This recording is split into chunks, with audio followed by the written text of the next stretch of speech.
코로나19 백신 물량 수급에 차질을 빚어오던 캐나다가 이르면 다음 달부터 백신 접종량을 정상 수준으로 늘릴 수 있을 것으로 보입니다.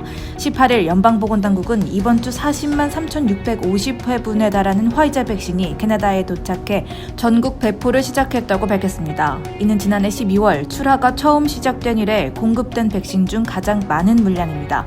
당국에 따르면 화이자는 다음 주에도 47만 5천 회분의 선적분을 캐나다에 공급하고 다음 달에 주당 44만 4천 회분을 추가로 선적할 계획입니다. 모더나도 이미 50만 회분의 백신을 공급한 상태로 다음 주에 16만 8천 회분의 물량을 추가 선적키로 했습니다. 나머지 130만 회분에 대한 구체적인 공급 시기에 대해서는 현재 협상이 진행 중이나 오는 3월에 두 차례에 걸쳐 수급이 이루어질 것으로 보입니다.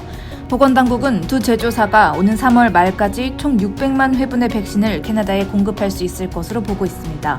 이 예측대로라면 인구의 약 8%에 해당하는 300만 캐나다인들이 백신 접종으로 집단 면역을 형성할 수 있게 됩니다.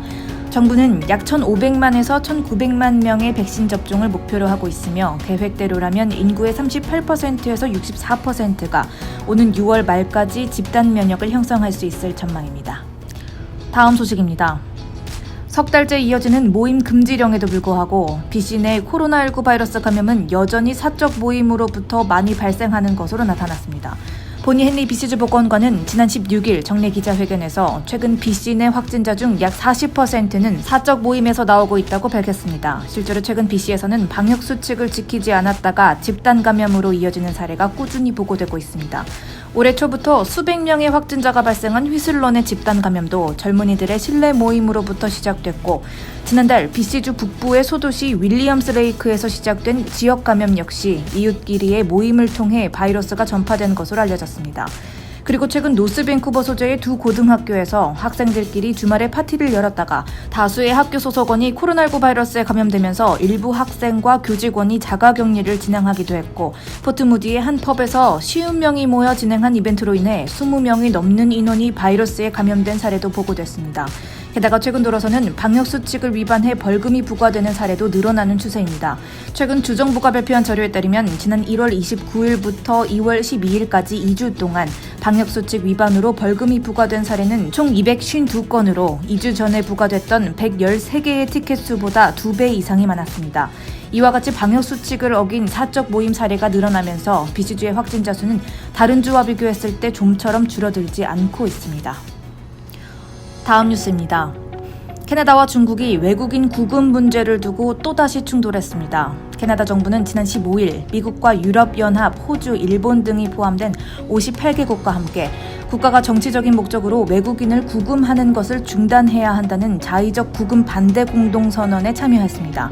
캐나다가 주도한 이번 공동선언은 외국인을 구금한 후에 원하는 바를 얻으려 하는 일부 국가의 인질 외교를 종식하자는 뜻으로 선포됐는데 이는 캐나다 국적의 전직 외교관 마이클 코브릭과 대북 사업가인 마이클 스페이버, 일명 두 마이클을 구금하고 있는 중국을 겨냥한 것으로 해석됩니다. 중국 정부는 지난 2018년 12월 두 마이클을 간첩 혐의로 체포해 2년 넘게 구금하고 있습니다. 중국 당국은 이들이 중국의 국가기밀을 외국에 불법으로 제공한 혐의로 체포했다고 밝혔지만 진짜 이유는 캐나다 당국이 미국의 대이란 제재를 위반한 혐의로 화웨이의 멍완저우 부회장을 체포한 데 따른 보복이라는 시선이 지배적입니다. 멍완저우 부회장 체포 이후 캐나다와 중국의 갈등은 심화되고 있습니다. 중국은 지난 2년여 동안 캐나다의 일부 수입품을 막은 데 이어 지난해에는 중국계 캐나다인 2명의 마약 혐의로 사형을 선고하는 등 외교 보복을 이어갔고 캐나다는 중국이 홍콩 국가보안법 강행 이후 홍콩과의 범죄인 인도조약 효력을 중단하자 중국이 이는 내정 간섭이라며 반발한 바 있습니다. 캐나다의 자의적 구금 반대 공동선언에 중국 당국은 매우 비열하고 위선적인 행동이라고 비판하며 다시 한번 발끈한 한편 연방보수당은 중국의 위구르족에 대한 학살에 캐나다 정부가 나서야 한다고 요구하는 가운데 저스틴 트루도 총리는 중국이 위구르족을 상대로 벌이고 있는 탄압을 학살로 부르는 것에 대해 조심스러운 입장을 보이고 있습니다. 다음 소식입니다. 지난 연휴 기간에 UBC 대학 캠퍼스에서 사적 모임 금지 명령을 어기고 파티를 개최한 대학생들이 경찰에 적발됐습니다. 18일 대학 경찰은 지난주 토요일 밤 UBC 포인트 그레이 캠퍼스에서 사적 모임을 가진 학생들에게 총 5,060달러의 벌금을 부과했다고 밝혔습니다. 경찰 측은 사적 모임을 가진 인원이 정확히 몇 명이었는지는 밝히지 않았지만 적발된 학생들에게 2개의 주최자 벌금과 2개의 참석자 벌금 티켓을 부여했다고 설명했습니다.